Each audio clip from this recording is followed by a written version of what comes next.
Hello, my name is Tim Wade. We run the Cabin of Old Town here in Berea, Kentucky. We make everything from kitchen utility items to artsy things, snowmen. So we got something for everybody.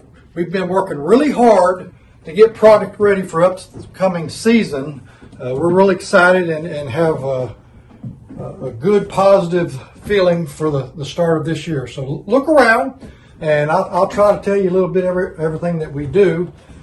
Something new for this year is we started doing candles.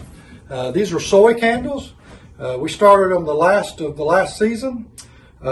They've done really well. They've got a good response from people. People really like them, and we're really excited about having them this year.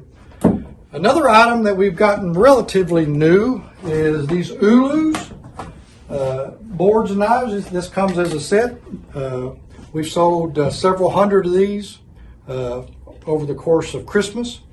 People like them to give as gifts, Christmas presents, birthday presents, etc. Got wood and rubber feet on the bottom, and they fit the contour of the knife. Really excited about those. But anyway, thanks for watching, and we look forward to seeing you here at the Cabin of Old Town, Berea, Kentucky. Thank you.